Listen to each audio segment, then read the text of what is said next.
Is your key sticking in the ignition and it won't turn? Well, we're gonna take that out and replace it. In order to get at this, our key cylinder, we have to remove the cowl. So there's just gonna be two screws, one there, one there. I think that's a T15 Torx screw to remove, 2 of those. Once you have those removed, then you can remove the bottom portion from the top. We got this opened up. We have to remove this skim reader. So to remove it, you just have to slide that down and then pull this out. Work better if the key wasn't in there. Pull this out, pull that out like so. And if you want to get it all the way out of the way, you could disconnect the wiring. So now that we've got that off, all we have to do now is remove our cylinder. Now, this one here, as you can see, it doesn't wanna turn. So I just got to keep working at it and try and get it to where it will actually turn the key in the cylinder, because we need it to turn all the way to the end. And then there's a button right here. So we turn that all the way to the end. We grab something to push in that button, and then just pull on the key, and then that'll pull right out. So here it is. We just pushed on this all the way in with something. I just use that screwdriver and then use the key and pull this thing all the way out. And now what you need to do is you need to put your new cylinder in there. But before you do that, it has to match your key. If you came with a new key, and you want to change that, fine. You can throw that in there, but the key also has to match the lock on your door. So we'll take this to the bench and we'll show you how to rekey it to match this key that you already have. On the bench, we have our ignition lock cylinders. We got the key in there and we've turned it up to that stop there. Now what we need to do is we need to get something, and we're going to push that pin back, and then we got to turn it all the way past that little stop there. I'm just using a small screwdriver and I get that in there, and then when you turn it up past that little catch, then you can pull this piece out. So here it is here. So we have this piece pulled out of there, and then this is just like the cylinder, the case or whatever, right? So, and then this is that tab that we had to push to get it removed out of the steering column. So this here, really not much more we can do with that, just to make sure that both your pins here and here operate really well, and in here. Now what we have here is, this is the piece that we're working on, and it has a series of keys in here. At least that's what I'm calling them. And each one of those keys, shaped like this, will have a number on it. So this one has a number 2. So basically, when you're rekeying this, you gotta find out what your sequence is, and then write it down. And what you would do is if you gotta do some looking around, see if you can still find these somewhere. But this is basically the kit that I bought, and it's got a piece of paper inside there, and then you can write down what those numbers are for your series of keys that go in there. And here's instruction paper that comes in there. And then, so here you see is you've got your series of keys on one side, and then on the other side, and then there's just these little springs. Little spring keeps it so forces it out, and then when the key goes into the little slot there, that's what pulls it in. So it'll go into this slot, I guess, and then it'll pull it in, and then when it pulls it in, and all of these are pulled in, so this is turning inside the housing over there.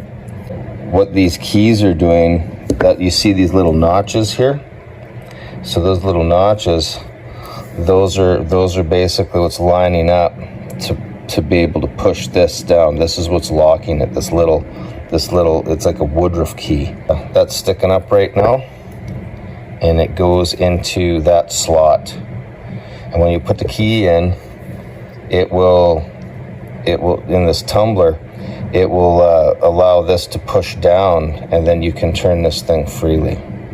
So what's happened with mine over there likely is that parts have worn out on it or something like that, and it's not really working right.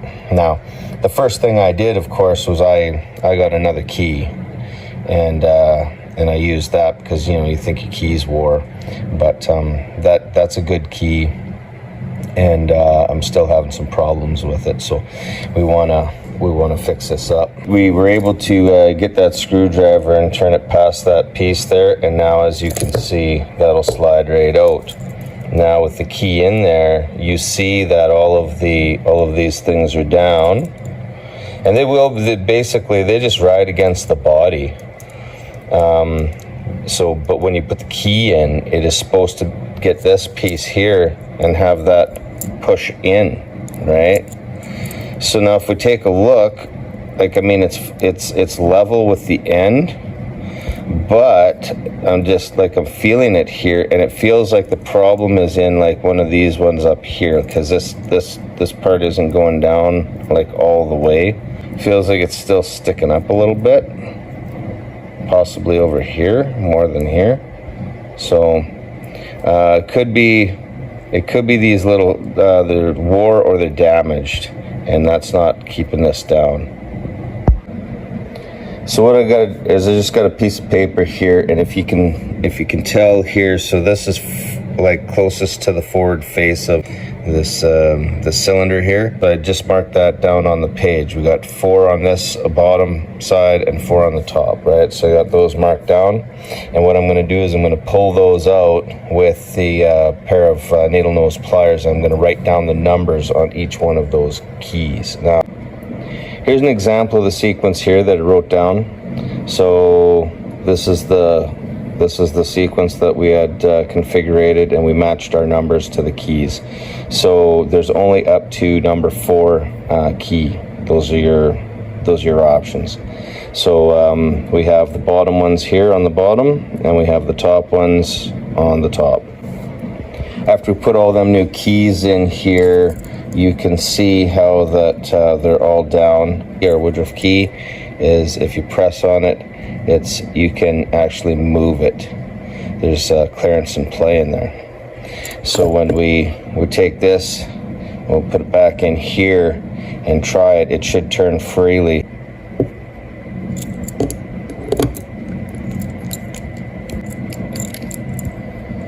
So slide it into place.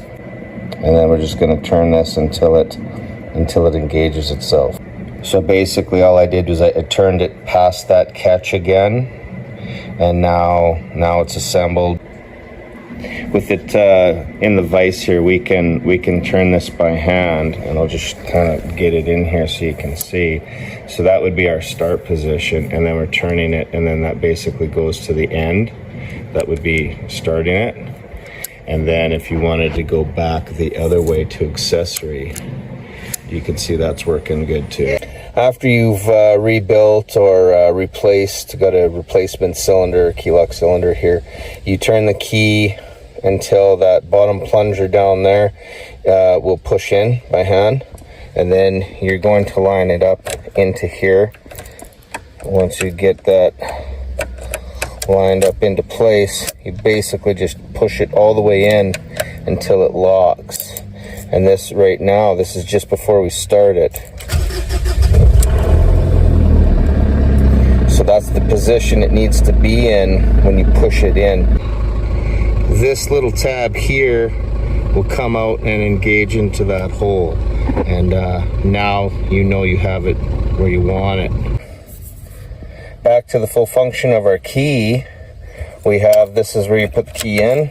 You can turn it back for accessory to turn on your radio or whatever, and then put it in, forward, and start the vehicle. So everything's working, we've tested it, it all works. Now we can put everything back together, which is actually not too bad at all. So again, we take this and we're going to slide it in back. We want this piece slid in this hole back in here. And once we've got that, put the halo around the key lock cylinder bezel.